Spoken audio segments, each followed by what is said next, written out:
If you are a young man, so इस चीज़ को डिनाई मत करना जो कि मैं बोलने वाला हूँ यहाँ पे, ठीक है। एंड मेरे साथ अग्री करना भी, एंड हो सकता है मेरे साथ अग्री ना करो, बट एटलीस्ट समझने का ट्राई करना है इस चीज़ को, ठीक है। झूठ मत बोलना, खुद से तो मत बोलना, मेरे से बोल सकते हो आप, ठीक है। सो हम जो भी चीज़ें करते हैं उसके पीछे कहीं ना कहीं एक रीज़न, फीमेल भी होती है, स्टेटस होते हैं, पावर होती है, मनी, ये चीज़ें होती हैं, ठीक है। इस तरीके से चीज़ें काम करती हैं। आप अगर बहुत ज़्यादा पैसा बनाना चाहते हैं, सो कहीं ना कहीं रीज़न अपोजिट जेंडर हो सकता है। आप एक अच्छी फिजिक बनाना चाहते हैं, रीज़न एक अपोजिट जेंडर होता है,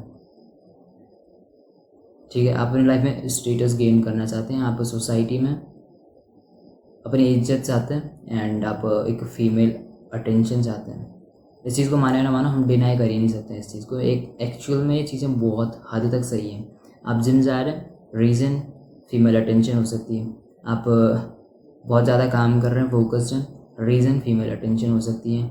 आप लड़कियों को चेज़ कर रहे हैं, अच्छे फ़ोटोज़ खींच रहे 24 घंटे सोशल मीडिया पे लगे, रीज़न फीमेल अटेंशन हो सकती है। बट यहाँ पे मैं समझना पड़ेगा ये चीज़ें बुरी तो हैं नहीं एक्चुअल में, बिकॉज सच है तो सच है, ठीक है। एंड बिकॉज इस तरीके से हम डिज़ाइन हो भी रखें, ठीक है, बिकॉज हम अपोजिट जेंडर के बिना हम रह भी नहीं सकते मेनली अगर देखें तो। इस चीज़ को हम डिनाई भी नहीं कर सकते, बट एक्चुअल में हमें समझना पड़ेगा कि होता क्या है, कि जब ये चीज़ें एक्चुअल में सबके लिए काम करती हैं, हर एक इंसान पे अप्लाई करती हैं, तो हमें क्या करना पड़ेगा, हम इस एनर्जी को यूज़ करना पड़ेगा। बिकॉज अब देखो कि मेरे को बस पता नहीं, मैं इस चीज़ को मैं सोचता हूँ कि इस दुनिया में अगर लड़कियाँ नहीं होती तो मे बी हम इतना हार्ड वर्क ना करते हैं। हमें जैसे रहना होता हम वैसे रहते, वेल ड्रेस्ड रहने की ज़रूरत नहीं थी, हमें ट्रेन करने की ज़रूरत नहीं थी, या कुछ भी। मतलब मेनली जो हम बोलते हैं कि हम अपने लिए कर रहे हैं चीज़ें, हम नहीं करते फिर सारी चीज़ें। अगर सिर्फ पूरी दुनिया में मैन होते तो दुनिया किस तरीके से होती मेरे को नहीं समझ आता, बट बहुत अलग होती, मतलब, ठीक है।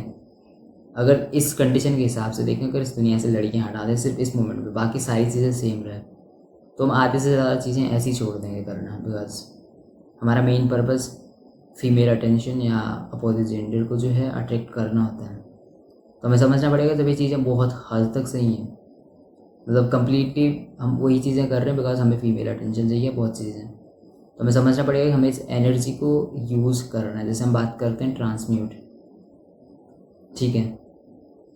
तो यही चीज़ें मेनली हमें करनी है, अपने गोल पे काम करना है, बहुत ज़्यादा पैसा बनाना है, बहुत अच्छी फिजिक बनानी है, बट उस एनर्जी को यूज़ करके, ताकि आप ईजीली वो चीज़ें कर पाओ, ठीक है। जिसको हम बोल सकते हैं प्राइमल इंस्टिंक्ट का यूज़ करके आप अपनी लाइफ में काफ़ी कुछ चीज़ें बहुत ईजीली कर सकते हैं। बिकॉज आप देखो कभी कभी कोई लड़की आपको देख रही है तो आप वो चीज़ बहुत अच्छे से कर सकते हैं जो आप करना चाहते हैं, बिकॉज आप चाहते हो कि वो लड़की आपसे अट्रैक्ट हो या कुछ भी, मतलब। तो हम इस चीज़ को डिनाई कर ही नहीं सकते, मतलब हम खुद से झूठ बोल भी नहीं सकते हैं। तो हमें समझना पड़ेगा कि ये चीज़ बहुत हद तक मैटर करती है। सो जब मैटर करती है तो आप उस चीज़ के लिए काम करो, बट उस एनर्जी का यूज़ करके, जो एनर्जी आप चाहते हो, आप अट्रैक्ट करना चाहते हो किसी को, तो दिमाग में वही चीज़ रख के आप उस एनर्जी को यूज़ कर सकते हैं अपने फोकस्ड रहने में, अपनी फिजिक को एक नेक्स्ट लेवल तक लेके जाने में, अपनी कम्युनिकेशन को इम्प्रूव करने के लिए, हर एक चीज़ को उस एनर्जी का यूज़ करो, एंड दैट्स इट। समझो इस चीज़ को, and just remember, you don't need a new life, you need new self. See you in the next one.